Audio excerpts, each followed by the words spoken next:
क्या पढ़ रहे थे कल हम? सप्लीमेंट्री क्वांटिटीज में प्लेन एंगल बताया था, है ना? SQ बस लिख दूं, चलेगा?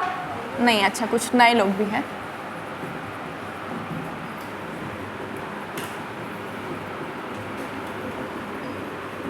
पूरक राशियां किसको सप्लीमेंट करती हैं? ये किसकी पूरक है? मूल राशियों की। और फंडामेंटल क्वांटिटीज या मूल राशियां कितनी हैं, उनको कहाँ डिसाइड किया गया है? अंतर्राष्ट्रीय स्तर पर कब सबमिट हुई थी?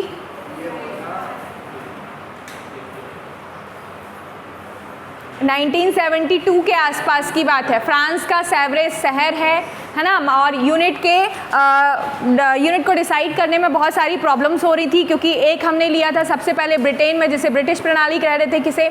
FPS को। फिर उसके बाद क्या आया? CGS आया, देन फिर क्या आया? MKS आया, और फिर क्या आया? SI आया, है ना? MKS सबसे अपडेटेड था, इसको थोड़ा और अपडेट करके क्या बनाया गया? System of international unit. और यहाँ पे डिसाइड किया गया कि फंडामेंटल क्वांटिटीज़ हैं, टोटल कितनी हैं? 7 है। यहाँ तक हमने पढ़ लिया था, है ना? फिर बाद में पता चलता है कि अरे यार 2 तो रह ही गई, लेकिन ये गलती क्या हुई थी? इंटरनेशनल लेवल पर हुई थी, है ना? तो इसको इतना मतलब इतना आसान नहीं था इसका करेक्शन। तो फिर क्या किया गया कि इनको कहा गया कि ये फंडामेंटल क्वांटिटीज़ जो हैं उनको उनको सप्लीमेंट करने वाली क्वांटिटीज़ क्या कहलाएंगी? Supplementary quantities. और ये थी 2, है ना? कौन कौन सी 2 थी ये? प्लेन एंगल, है ना, समतल कोण, और सॉलिड एंगल, ठोस कोण। प्लेन एंगल के लिए यूनिट क्या थी? अभी अपन ये समझ लें, कल इसको थोड़ा सा समझाया था, वैसे पूरा समझाया था, एक बार और रिवाइज कर लेती हूँ। इसकी यूनिट जो होती है क्या होती है? रेडियन, और उसके लिए स्टेरेडियन अभी बताती हूँ। अब ये प्लेन एंगल क्या होता है, तो हमको क्या करना है? एक सर्कल कंसीडर करना है। अब यदि हमने सर्कल बनाया है तो कुछ ना कुछ इसका क्या होगा? सेंटर होगा। लेट अस सपोज इसका सेंटर क्या है? O है ना? तो O से हम यहाँ तक कुछ ना कुछ क्या कर देंगे? एक रेडियस डाल देंगे, है ना? ये त्रिज्या हो जाएगी इसकी। अब हमको एक यहाँ पे एक आर्च कंसीडर करना होता है, कोई भी। हम इस सर्कल में एक चाप या एक आर्च ले लेंगे, और वो मान लिया कि वो आर्च कौन सा है? AB।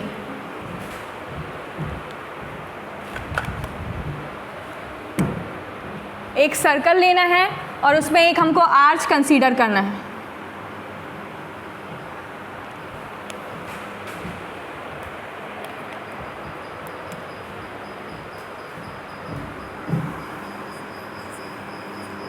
मान लिया ये आर्च कौन है? AB। अब ये जो आर्च AB है, इसके सेंटर पर जो भी एंगल बनाएगा, है ना? एंगल कहाँ बन रहा है? यहाँ पे। उसे ही क्या कहा जाएगा? प्लेन एंगल, है ना? और प्लेन एंगल को रिप्रेजेंट करते हैं थीटा से। ये क्या है? थीटा, ठीक है? तो ये सर्कल का जो आर्च है, इसके सेंटर पे जो भी कोण बनाएगा, जो भी एंगल बनाएगा, उसे क्या कहेंगे हम? Plane angle. बस उसके लिए हमको क्या लेना है? सर्कल। तो प्लेन एंगल का जो फॉर्मूला हो जाता है वो क्या हो जाता है? आर्च क्या बना रहा है सेंटर पे? एंगल, है ना? तो इसका जो फॉर्मूला हो जाएगा वो क्या हो जाएगा? Arch upon radius. और हमको प्लेन एंगल को किससे रिप्रेजेंट करना था? थीटा से। तो थीटा इज इक्वल्स टू क्या हो जाएगा? आर्च क्या है? AB। और मान लिया कि रेडियस क्या है? R है, तो AB अपॉन क्या हो जाएगा? R। और इसकी यूनिट क्या होती है? रेडियन। तो इसे डिफाइन कैसे करेंगे प्लेन एंगल को? किसी भी सर्कल का आर्च उसके सेंटर पर जो भी एंगल बनाता है उसे क्या कहेंगे हम? Plane angle. किसी भी वृत्त का चाप उसके केंद्र पर जो कोण बनाता है उसे ही क्या कहा जाता है? ठोस कोण, ठीक है? तो ये इसका मात्रा उसे समतल कोण कहा जाता है, और इसका मात्रा क्या होता है? रेडियन, ठीक है? अब ये रेडियन क्या है? तो रेडियन ये है। क्वेश्चन यदि आया डिफाइन 1 रेडियन, मतलब 1 रेडियन क्या है? आपको क्वेश्चन पूछ सकता है, ये नीट वगैरह में पूछता है, डिफाइन 1 रेडियन, है ना? पर आपको समझना है यहाँ पे कि ये 1 रेडियन होता क्या है। तो हम मान लेते हैं कि ये जो AB की लेंथ है, कुछ ना कुछ इसकी लेंथ होगी, है ना? लंबाई होगी। AB क्या है? आर्च है, तो इस जो ए बी की लेंथ है अगर ये रेडियस के बराबर है तो वो किसके बराबर होगा, 1 रेडियन, है ना। तो इफ़ क्या A B is equals to क्या हो जाए, आर, तो जो अपना ये फॉर्मूला आएगा क्या, आर्च अपॉन रेडियस का, अगर ये है A B is equals to क्या हो जाए तो वो क्या होगा, 1 रेडियन। किसी भी सर्कल का आर्च अगर उसके रेडियस के बराबर हो तो वो कितना होगा, 1 रेडियन। ठीक है, रेडियन किसका यूनिट है, प्लेन एंगल।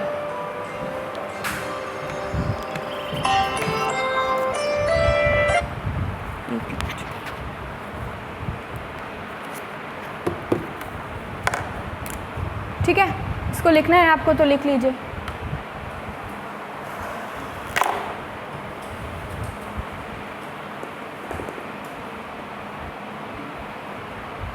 वैसे कल लिखा था आप लोगों ने, यहाँ पे कुछ पूछना है तो पूछिए, मैंने इसको कल बताया था।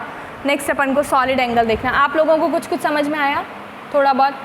अभी इंस्टेंट नहीं आएगा आपको, यदि ऐसा लगे कि एक दिन में ही सब जज कर लोगे तो वो नहीं हो पाएगा, है ना, धीरे धीरे होगा, कुछ तो टाइम देना पड़ेगा क्योंकि आपका भी स्टार्टिंग है और 10th में हो ना अभी, हाँ, तो थोड़ा सा आपको 2-3 दिन तो लगेगा थोड़ा सा माहौल बनाने में, है ना।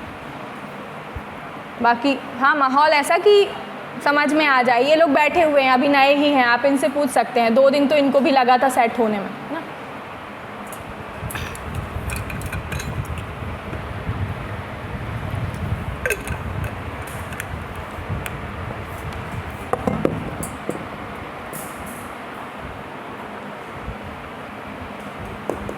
कल से हमारा मोशन वाला टॉपिक शुरू हो जाएगा। यहाँ से आप मतलब कल से बोले तो नेक्स्ट जो कब, थर्सडे को ना, वेडनेसडे को तो ये होगा ना, केमिस्ट्री होगा, मंडे ट्यूसडे वेडनेसडे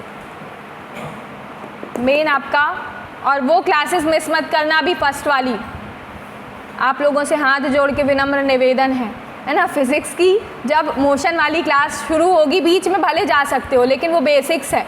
ये तो ऐसा था कि ये ज़्यादा कॉन्सेप्ट इसमें नहीं था, लेकिन फिर भी मैंने कोशिश करी है इसमें कि आप लोगों को क्लियरली हो, सब समझ में आ जाए। बाकी ये सीधा सीधा ऐसा मान लो कि रटने का होता है, लेकिन वो गति है, जब तक उसके बेसिक्स नहीं समझोगे वो आगे नहीं बढ़ पाएंगे, है ना। सबसे इम्पॉर्टेंट टॉपिक से शुरू करेंगे हम, मोशन, और वो शुरुआत का भी शुरू है। खैर,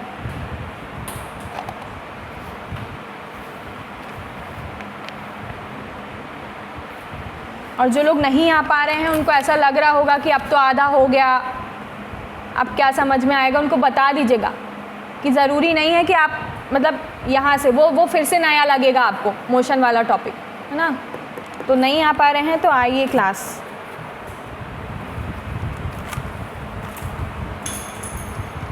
लिख लिया, आगे बढ़े। नेक्स्ट हमको देखना है क्या, सॉलिड एंगल, ठोस कोण। हमने क्या लिया है अभी यहाँ पे, क्या लिया है, एक सर्कल क्रिएट किया था। अब के बार हमको सर्कल ना लेके क्या लेना है, एक स्फीयर लेना है, गोला, है ना।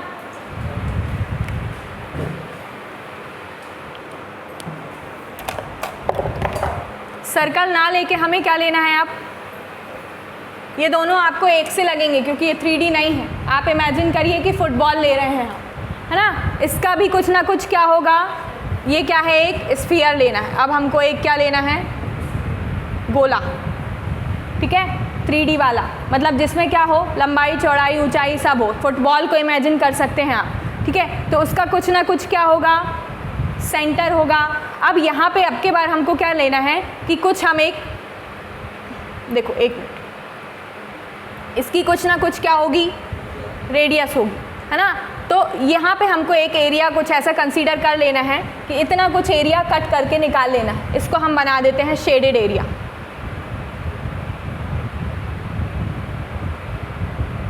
अभी बताती हूँ एग्जाम्पल से। ये जो शेडेड एरिया है, ये सर्कल के सेंटर के साथ जो भी एंगल बनाएगा उसे कहेंगे सॉलिड एंगल। अब इसको एग्जाम्पल से समझो।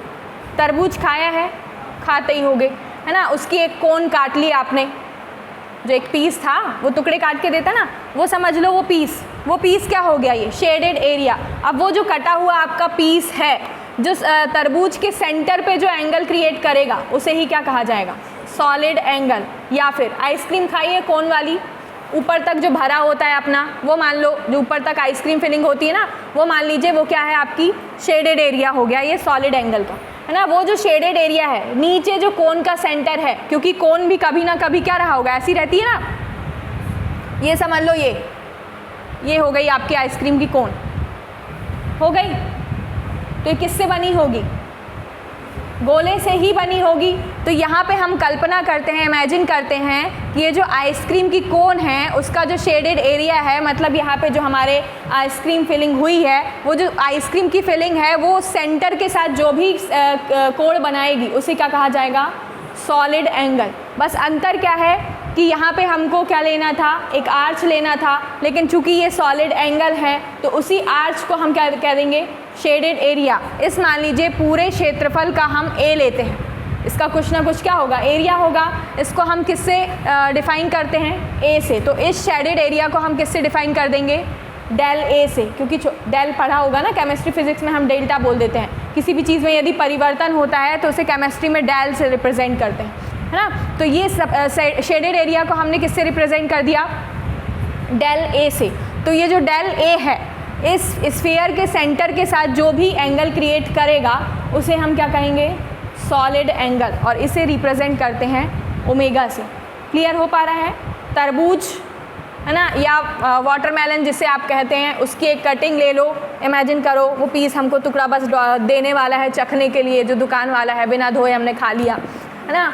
तो उसको वो जो सेंटर है, वो जो कटिंग है आपकी, वो जो कोन है ना आपका, जो शेडेड एरिया, उसके सेंटर के साथ जो भी एंगल बनाएगा उसे क्या कहेंगे, सॉलिड एंगल। आइसक्रीम वाला भी आप ले सकते हैं, फुटबॉल का कोई आप समझ लो छोटा सा कोना काट लीजिए और वो कोने को आप सेंटर के साथ यदि एंगल बनवाएंगे तो वो क्या कहलाएगा, सॉलिड एंगल। अंतर क्या है कि वहाँ हम सर्कल ले रहे थे, यहाँ हम क्या ले रहे हैं, स्फीयर ले रहे हैं, गोला ले रहे हैं, 3D इमेज में ले रहे हैं। क्लियर है। यूनिट क्या होती है, स्टेयर एरिया, है ना। ऐसे लिख लीजिए, शेडेड एरिया बनाना,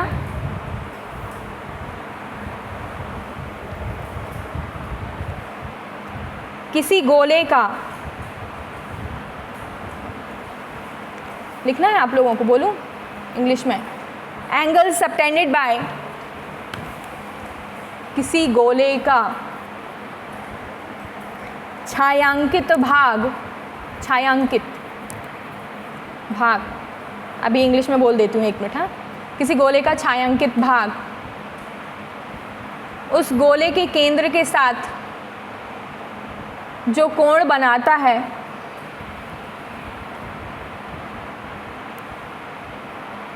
जो कोण बनाता है,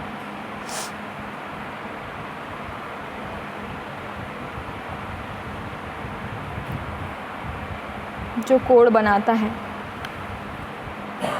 उसे सॉलिड एंगल या ठोस कोण कहा जाता है। इंग्लिश वाले लिख लीजिए, angle subtended bye, angle subtended bye, SUBTENDED, subtended bye, part of surface area, part of surface area at the center of sphere, at the center of sphere is defined as solid angle.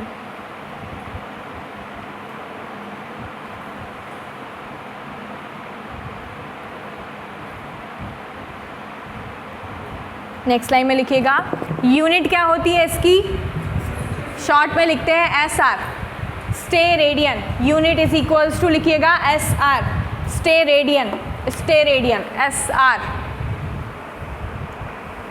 Stay radian. Diagram बनाना हो तो बना लीजिए।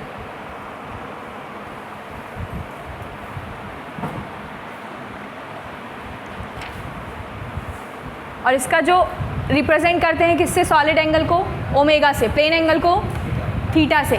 Omega is equals to होता है del A upon R square. R क्या है, radius, del A क्या है, शेडेड एरिया, है ना। तो इसका फॉर्मूला होता है omega is equals to del A upon R square. और यूनिट होती है क्या, स्टेरेडियन।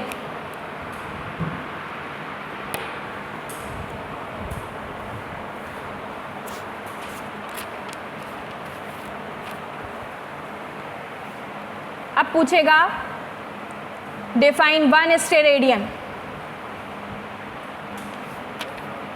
सेम है, सेम है, बिल्कुल सेम है, बस थोड़ा सा शब्दों का फ़र्क हो जाएगा। हाँ, ये दोनों की वैल्यू क्या आ जाए, del A is equals to क्या हो जाए, आर स्क्वायर के बराबर हो जाए। न्यूमेरिकल वैल्यू जो भी आएगी उसकी, यदि वो दोनों इक्वल हो जाएं तो वो क्या हो जाएगा, 1 स्टेरेडियन, है ना। तो लिख लीजिए if del A is equals to R square then it is 1 steradian.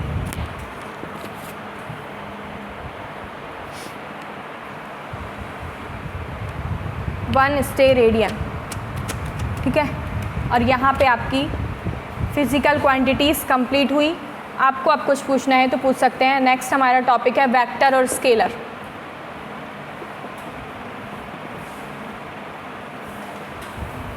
कोई भी क्वेश्चन है आप जो अभी पढ़ा हुआ है, यदि कहीं दिक्कत हो रही है तो आप पूछिए, वरना हमारा अगला टॉपिक है स्केलर वेक्टर।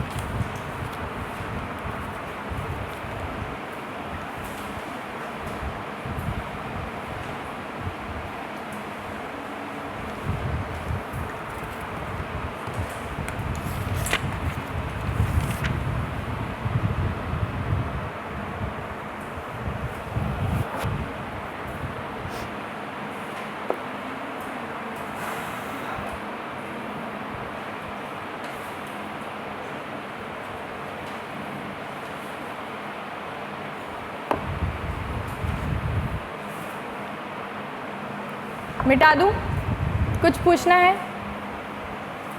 समझ में आ गया। सॉलिड एंगल और प्लेन एंगल, रेडियन, स्टेरेडियन।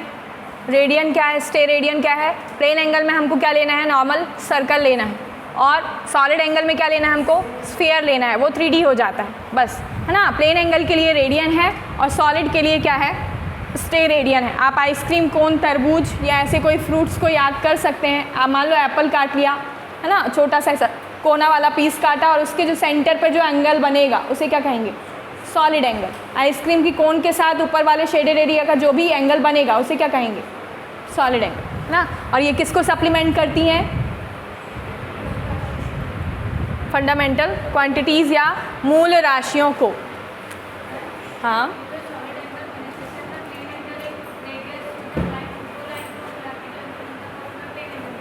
कैसा कैसा,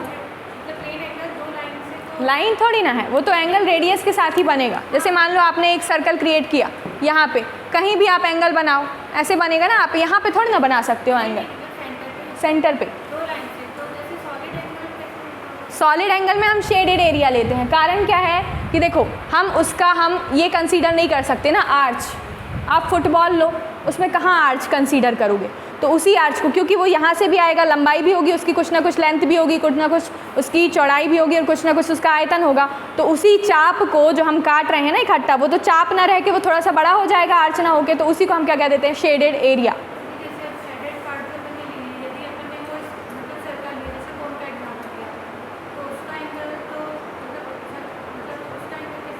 उसका एंगल नहीं, शेडेड एरिया पूरा। देखो यहाँ पे हम क्या कंसीडर कर रहे थे, आर्च, है ना। और यहाँ पे हमने इतना सा जो एरिया काटा हुआ है उस पूरे एरिया को कंसीडर कर रहे हैं ना, ऊपर वाला। अब तुम ये पूरा मत लो ना, वो शेडेड एरिया जो हमने ऊपर से काटा हुआ है ना, बस यहाँ पे उसका ये एंगल ये क्रिएट हो गया।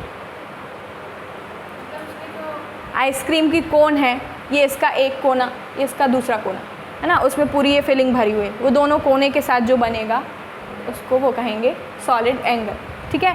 अब ऊपर की फिलिंग मैंने एग्जांपल बताया कि वही तो है शेडेड एरिया। खुली तो मिलेगी नहीं आपको आइसक्रीम, है ना। तरबूज है, वो काट के देगा तो ऊपर तो उसमें तरबूज होगा ना। अब सीधे नीचे वाला छिलका देंगे तो वो तो बनाने, टूटी फ्रूटी बनाने के काम मस आएगा।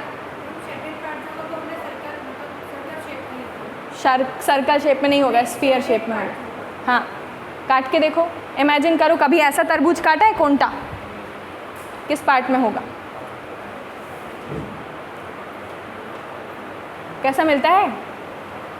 जो दुकान वाले भैया अच्छे से काट के देते हैं, तुम वो छोड़ो, चौकोर काट के देते हैं, वो उनकी डिज़ाइन है, वो तो अलग अलग दे देते हैं। तुम कोन वाली आइसक्रीम को करो, ऐसे ही रहेगा ना। तो जो कोन वाली आइसक्रीम का ये कोना और ये कोना दोनों मिला दो, तीनों मिला दो, वो क्या हो जाएगा? एंगल। ठीक है, और कोई क्वेश्चन? वैसे बहुत ज़्यादा इनका यूज़ होता नहीं है ना, अभी अपन जब, इसलिए तो सप्लीमेंट करती हैं। अगर बहुत ज़्यादा यूज़ होता ना तो उनको फिर करना ही पड़ता, वहाँ जाके 9 बनानी पड़ती, इतनी भी कोई दिक्कत नहीं थी, लेकिन फिर भी बहुत ज़्यादा यूज़ नहीं है तो उसको कह दिया सप्लीमेंट्री क्वांटिटीज़। और कोई क्वेश्चन है तो आप पूछिए।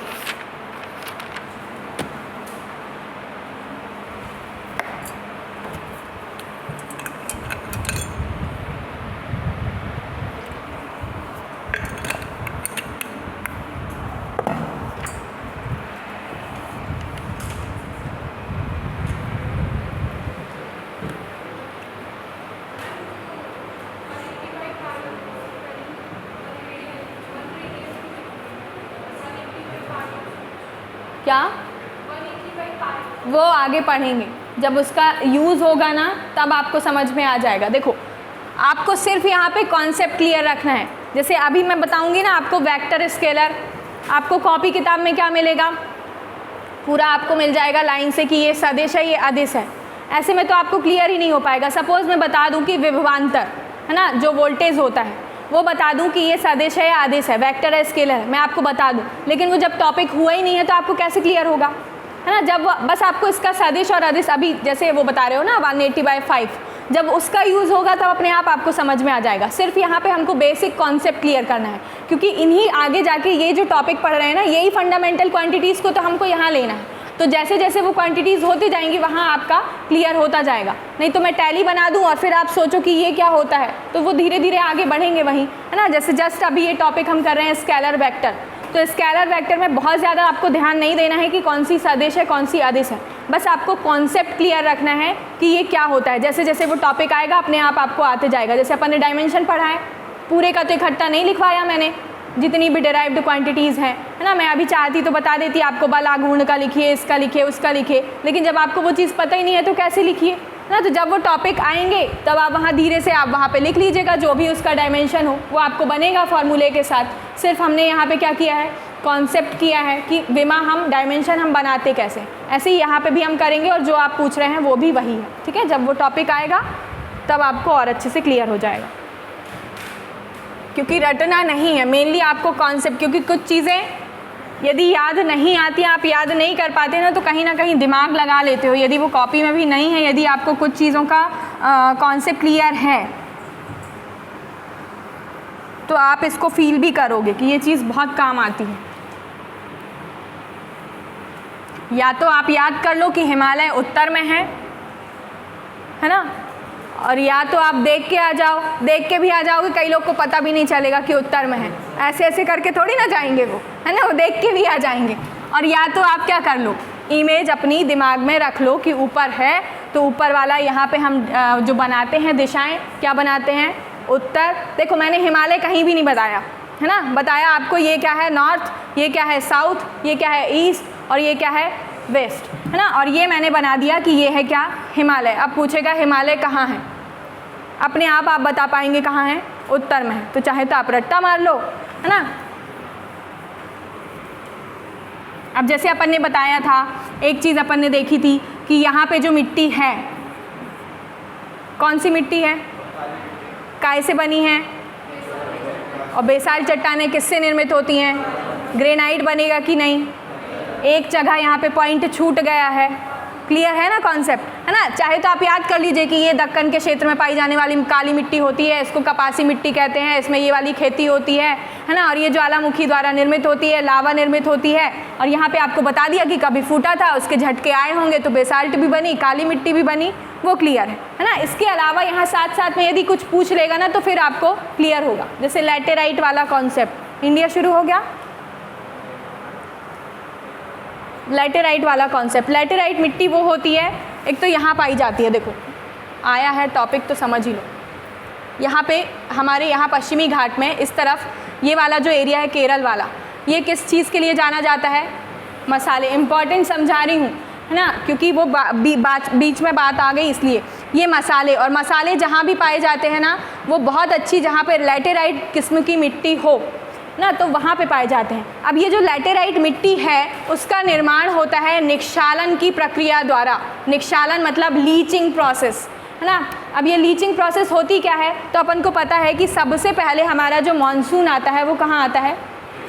केरल के तट पर। और जब सबसे शुरुआत में जहाँ आएगा तो बहुत तेज़ से आएगा ना, बहुत तेज़ से बारिश होती है। तो यहाँ पे क्या होता है कि केरल में बहुत तेज़ी से बारिश होती है, ये वाले। अब यहाँ पे मिट्टी है जो भी मिक्स वाली, सपोज़ यहाँ पे मिट्टी है, आप क्या कीजिए, एक गमला लीजिए, है ना। गमले में आप नीचे क्या करो, रेत भर दो, कंकड़ पत्थर भर दो, और कुछ मिट्टी भी है, मिट्टी बहुत उपजाऊ है वो, है ना। और आप उसमें बहुत तेज़ी से फ्लो करो एक बाल्टी पानी लेके, तो क्या होगा? बहुत तेज़ी से डालो उसमें, या तो पाइप लगा दो बहुत तेज़ी से, तो ऐसे नीचे की मिट्टी ऊपर, ऊपर की मिट्टी नीचे हो जाएगी ना। ऊपर से वो मिट्टी कैसी दिखेगी? आपके कंकड़ पत्थर कहाँ आ जाएंगे? ऊपर आ जाएंगे। तो ऊपर से वो मिट्टी कैसी दिखेगी? पथरीली, लेकिन नीचे से वो होगी कैसी? उपजाऊ। उसे कहते हैं क्या? लैटेराइट मिट्टी। और जो वो प्रोसेस हुई है, जो आपने पानी डाल के वो जो किया है उल्टा सीधा, है ना, जो भी कि नीचे की मिट्टी ऊपर, ऊपर को नीचे, कंकड़ वाली ऊपर आ गई और नीचे वाली भारी वाली नीचे बैठ गई, उस प्रक्रिया को क्या कहते हैं? निक्षालन प्रक्रिया या लीचिंग प्रोसेस। ऐसी मिट्टी ऊपर से कैसी होती है? कंकड़ पत्थर वाली, लेकिन नीचे से क्या होती है? बहुत उपजाऊ होती है। उसे कहते हैं क्या? लैटेराइट मिट्टी। और उस मिट्टी में होते हैं मसाले बहुत अच्छे से, ठीक है। और हमारे यहाँ एक ज़िला है बालाघाट, इसीलिए, और ये मिट्टी चूँकि मसाले की खेती के लिए अच्छी होती है, इसलिए केवल मसाले के लिए कौन सा राज्य अच्छे से जाना जाता है? केरल, ठीक है। अब हमारे यहाँ एक ज़िला है बालाघाट। यदि हम ज़िले की दृष्टि से देखें तो सबसे ज़्यादा मध्य प्रदेश में, देखो मध्य प्रदेश में कोई एक पर्टिकुलर स्थान की बात करें तो सबसे ज़्यादा बारिश होती है पचमढ़ी में, लेकिन पचमढ़ी एक ज़िला है क्या? नहीं। किस डिस्ट्रिक्ट में आता है? तो पर्टिकुलर केवल एक स्थान की बात करें तो पचमढ़ी, पूरे होशंगाबाद में नहीं, है ना। सबसे ज़्यादा वर्षा वाला स्थान है हमारे यहाँ कौन सा? मध्य प्रदेश में पचमढ़ी। लेकिन यदि ज़िले की बात करें तो सबसे ज़्यादा वर्षा वाला ज़िला है बालाघाट। अब यहाँ पे मूसलाधार टाइप की वर्षा होती है ना। तो वही, जहाँ भी मूसलाधार वर्षा होगी, बहुत तेज़ से बारिश होगी, होगा क्या? ऊपर की मिट्टी नीचे, नीचे की मिट्टी ऊपर। तो आप देखेंगे कि मध्य प्रदेश में बालाघाट में भी मसाले की खेती होती है। और ये जो मिट्टी है ना, ईंट के लिए रेड कलर की जो ईंट वाली मिट्टी होती है ना आपकी, इसलिए बालाघाट में ईंट बनते हैं। खपरे, ईंट, ये सब के लिए जाना जाता है बालाघाट, ठीक है। ये तो हो गई खैर मिट्टी की बात। मैं बता रही थी कि कॉन्सेप्ट कैसे काम करते हैं, ठीक है। आ जाइए आप वेक्टर स्केलर पर।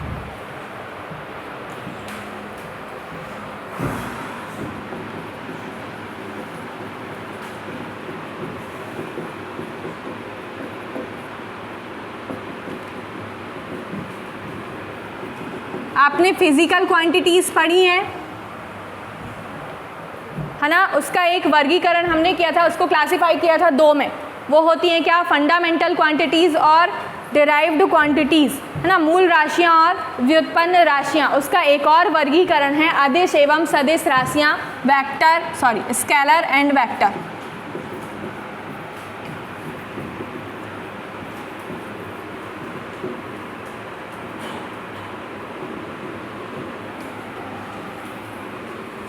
होती क्या है ये?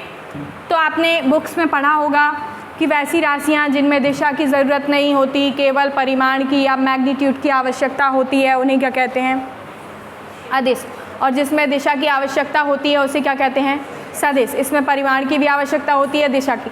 और बहुत सारी ऐसी डेफिनेशंस पढ़ी होंगी कि उसमें त्रिभुज के नियमों का पालन होता है, बीजगणित के नियमों का। कुछ कॉन्सेप्ट नहीं, सिर्फ आपको याद रखना है कि यदि हमको किसी चीज़ को डिफाइन करने के लिए हमको उसकी दिशा बतानी पड़े, है ना, उसका डायरेक्शन बताना पड़े, या बताना ना पड़े तो हमको इशारा करना पड़े, है ना, उससे हमको ऐसा समझ में आए कि डायरेक्शन में होगा ही होगा। एग्जाम्पल बताती हूँ तो उसे क्या कहेंगे? केवल याद रखिए सदिश, मतलब क्या? दिशा के साथ, या तो दिशा बताए, डायरेक्शन बताए, या तो क्या करे? इशारा करे डायरेक्शन बताने का, उसे क्या कहेंगे? वेक्टर, है ना, सदिश राशियाँ। और कुछ चीज़ें आप हिंदी में ही याद रखो, क्योंकि स्केलर वेक्टर भूल जाएगा लेकिन सदिश सदिश नहीं भूलेगा। सदिश में क्या बताने की ज़रूरत होती है? दिशा, और अदिश में दिशा नहीं, है ना। तो एक एक से देखते हैं, जैसे कि अदिश। और यहाँ पे मैं बोलूँ सदिश, इसको क्या बोलते हैं? वेक्टर, और इसको क्या बोलते हैं? स्केलर। अदिश राशियाँ वे होती हैं जिनमें no need to define direction, है ना, डायरेक्शन की आवश्यकता नहीं होती, इसमें दिशा बताने की ज़रूरत। अब ये कैसे नहीं होती? तो देखिए, जैसे मान लो मैंने बोला लंबाई, हाइट या लेंथ, मेरी लेंथ कितनी है? मान लो 5 फीट 3 इंच या जो भी है ना, आपकी बता दो। मान लो मेरी एग्जांपल बता रही हूँ कि मान लो 5 मीटर है, मीटर में इसलिए बता रही हूँ इजी जाएगा आपको, है ना। सपोज़ कीजिए कि मैं यदि ऐसे खड़ी हुई हूँ तो मेरी लेंथ 5 मीटर है।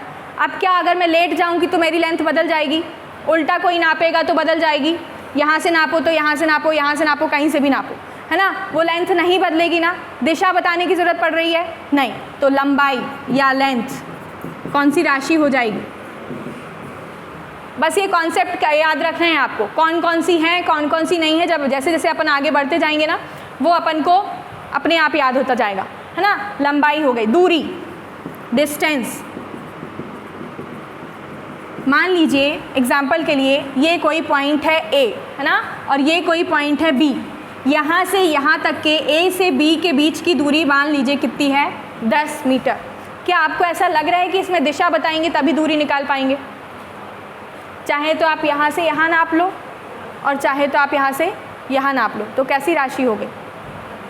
अदिश, है ना। अच्छा, भार, वेट। पहले तो मुझे ये बताओ कि आपका भार कितना है? कोई भी एक जन बताओ, अपना अपना भार बताना ज़रा। 60, कौन है 60 वाला? और बताओ ना, अरे अप्रॉक्स बता दो, वो 80 भी बोल दोगे तो मैं सिर्फ लोड नहीं लो, मैं सिर्फ एग्जाम्पल के लिए पूछ रही हूँ, थोड़ी ना जज कर रही हूँ कि अरे तुम लोग इतने मोटे या दुबले क्यों हो। ऐसे ही बता दो, केजी में बताओगे ना। जो आप लोग बता रहे हो वो केजी द्रव्यमान है, ध्यान रखिए, भार नहीं बता रहे हो। आपका जो भी भार है, वेट है, आप 600 न्यूटन के होंगे, है ना। भार एक प्रकार का बल है जो गुरुत्वाकर्षण के साथ काम करता है। तो भार हमेशा किस ओर काम करेगा? नीचे की ओर। इसमें दिशा बताने, देखो द्रव्यमान अलग चीज़ है। द्रव्यमान मतलब उस चीज़ में आपके अंदर कितनी चीज़ भरी हुई है। अंदर 206 हड्डियाँ, 5 से 6 लीटर ब्लड होगा, एक आध फेफड़ा होगा, है ना, 2 होंगे फेफड़े, एक आध हृदय होगा, है ना, शरीर के कुछ बाल होंगे, है ना, आँखें होंगी, कान होंगी, सबका वेट ले लो, है ना, वेट नहीं सॉरी, सबकी क्वांटिटी ले लो, उसे क्या कहेंगे हम? द्रव्यमान। जो हम बताते हैं ना नॉर्मली क्या होता है, हम ऐसे ही बता देते हैं, द्रव्यमान को ही क्या समझ लेते हैं? भार। लेकिन द्रव्यमान भार नहीं होता। इसके बाद जो हम टॉपिक पढ़ेंगे ना, आपने शायद सुना होगा जी, स्मॉल जी। ये क्या है? इसका जो मान होता है वो होता है 9.8 मीटर पर सेकेंड